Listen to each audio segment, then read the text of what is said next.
"You have done what was required of you," the Duke of Alderby said, not looking up from the letters on his desk. "The succession is secured. I see no further reason for us to trouble one another. You will remove to the dower house at Fenwick by the end of the month." Adrian Thornhill, 6th Duke of Alderby, heard the small sound his wife made a single indrawn breath, quickly mastered, and told himself it did not signify. He had married Rosalind Vane 3 years before because his solicitors and his dying father had between them arranged it, a quiet, unremarkable girl of good family and no great spirit, and he had discharged his part of the bargain with cold courtesy and no more. Now she had given the house of Alderby its heir, and the bargain was complete, and Adrian, who had never wished to marry at all and resented the whole business as an imposition, saw no reason to prolong the intimacy of a shared roof. "Am I to understand," Rosalind said, and he noted with faint impatience that her voice was quite steady, "that you are sending me away?" "I am arranging matters sensibly," Adrian said. "You shall want for nothing. Fenwick is a comfortable house. You may keep your own establishment there, your own carriage, your own society, such as it is. I ask only that you conduct yourself with the discretion befitting my name." He signed a letter with a flourish. "I am a man who prefers his solitude, madam. I always have been. We have never suited, you and I, and now that the necessary thing is accomplished, I see no cause to pretend otherwise. Surely you would not have us grow old chafing at one another across a dinner table." He looked up then at last and found her regarding him from the doorway, a slight, brown-haired woman in a gray morning gown, her hands folded, her face composed into a stillness he had never troubled to look beneath. She was not weeping. He had half expected weeping. Somehow its absence discomfited him more. "No," Rosalind said quietly, "I would not have that. Very well, your grace. I shall be gone by the end of the month as you wish. You need not concern yourself further with me." She paused. "I hope your solitude gives you all that you expect of it." And she was gone. Adrian returned to his letters.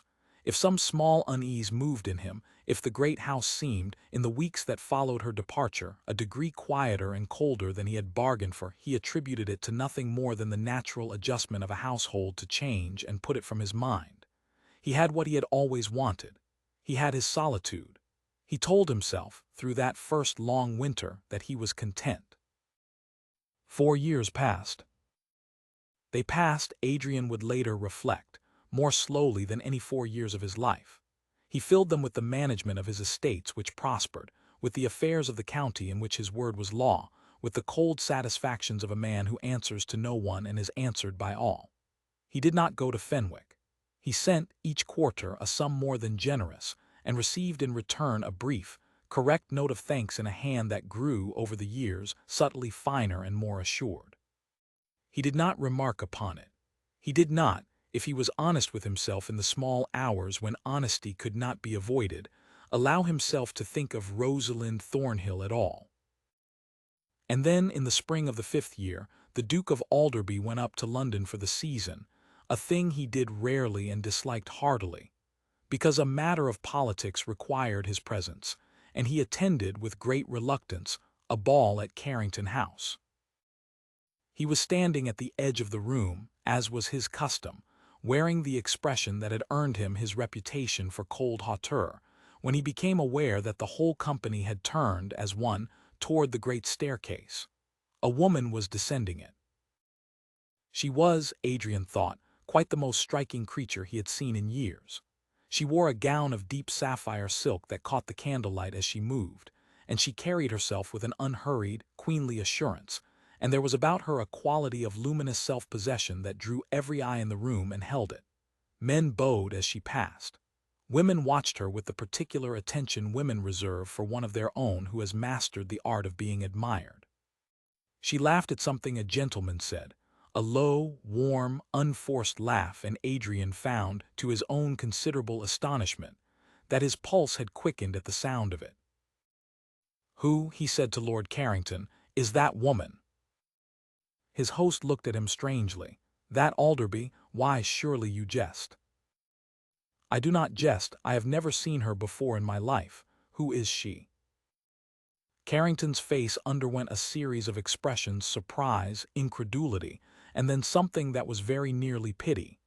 "My dear fellow," he said slowly, "that is your wife." Adrian Thornhill stood very still. He looked again, really looked, and the world seemed to tilt and rearrange itself beneath his feet. The proud, radiant, admired woman on the staircase was Rosalind. It was Rosalind, and it was not.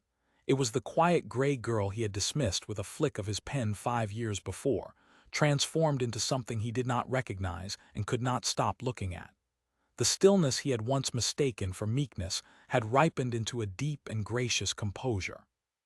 The face he had never troubled to study had come into its own, unhurried, luminous, wholly at ease with itself and the world.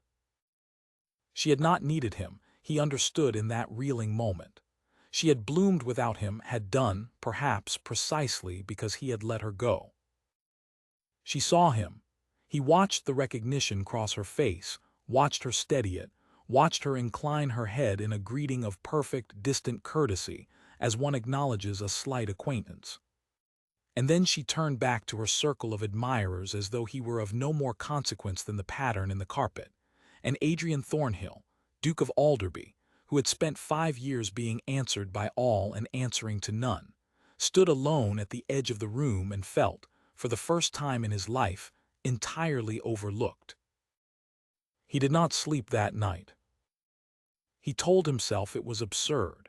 He told himself he had wanted his solitude and got it, that he had no claim upon her regard, that a man who discards a thing has no business grieving when he finds it flourishing in another's keeping.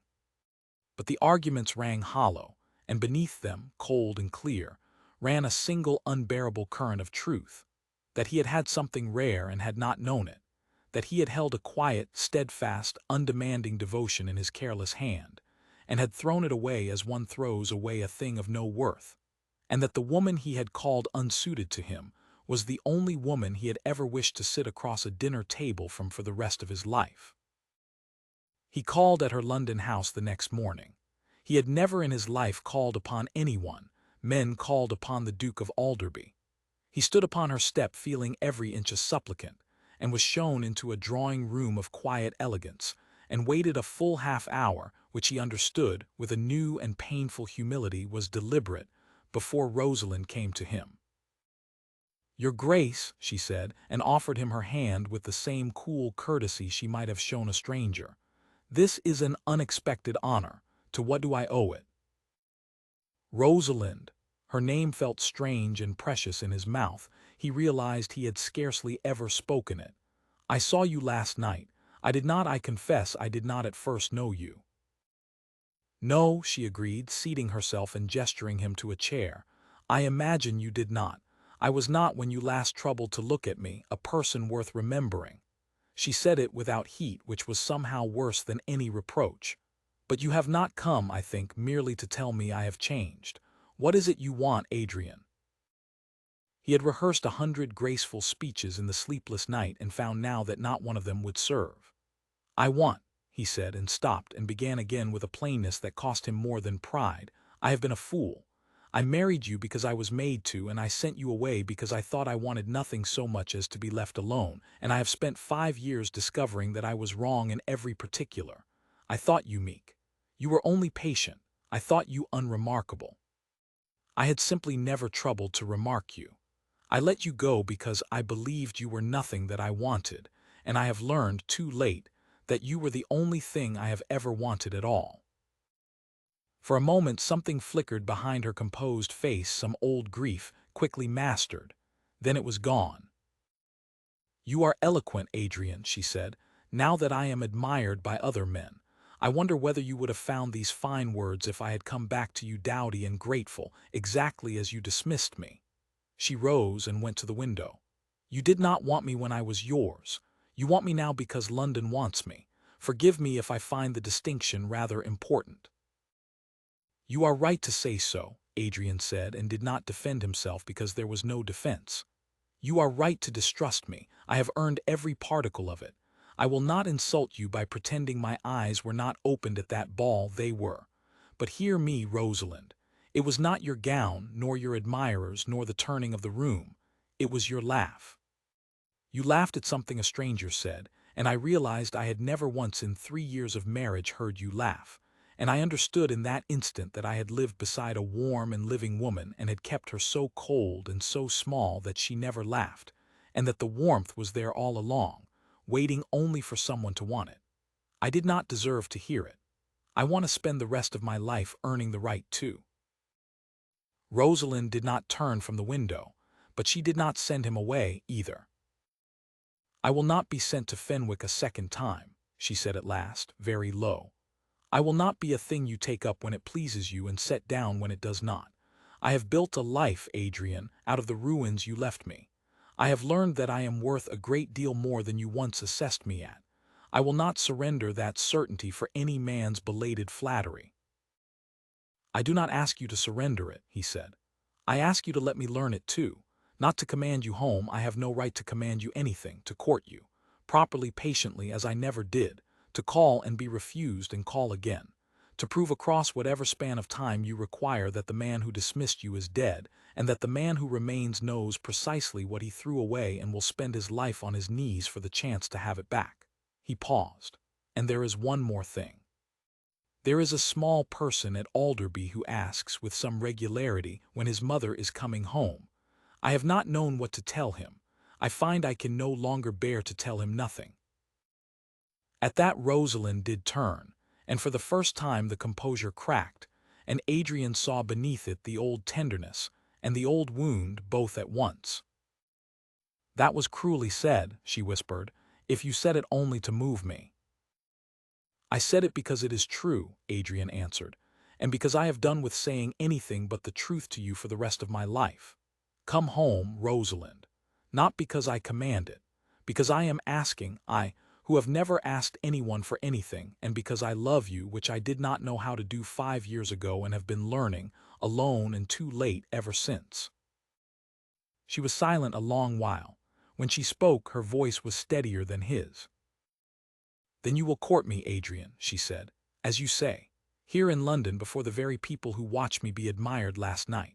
You will call, and you will be seen to call, and the whole world that pitied the wife you cast off will watch the great Duke of Alderby humbly courting her.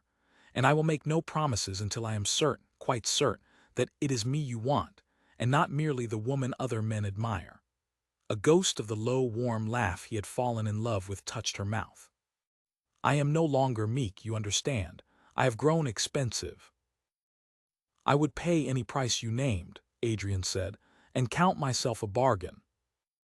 He courted her through the whole of that season, and it was the talk of London, the coldest duke in England laying siege, patiently and publicly, to the wife he had once discarded, calling at her door with flowers he had chosen himself, sitting through her half-hour delays without complaint, standing at the edge of every ballroom watching her laugh with other men and applauding her the loudest.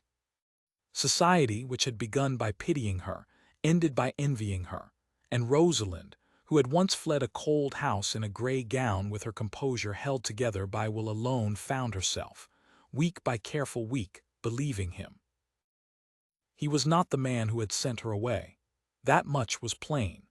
This man listened when she spoke, and remembered what she said, and laughed at her wit, and grew easy in her company in a way the old Adrian had never permitted himself to be with anyone.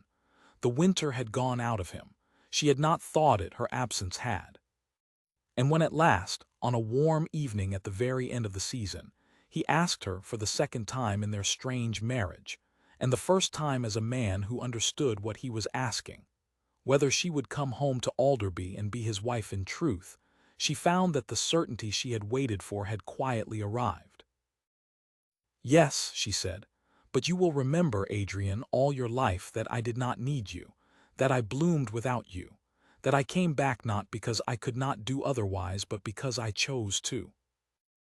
I shall remember nothing else, Adrian said, drawing her hand to his lips. It is the thing I love most in you.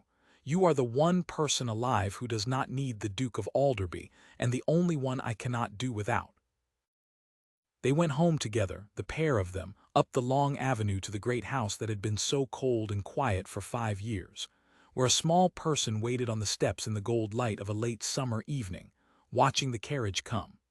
And the House of Alderby, which had secured its succession and lost its soul, learned at long last the one thing its master had never troubled to teach it, how to be, from cellar to attic, warm. He never again mistook patience for meekness, nor stillness for a want of worth. He had made that error once, at the cost of 5 years he could never recover, and a man does not make so ruinous a mistake twice. To the end of his days the Duke of Alderby loved his Duchess as a man loves a thing he very nearly lost forever, carefully, gratefully, and out loud.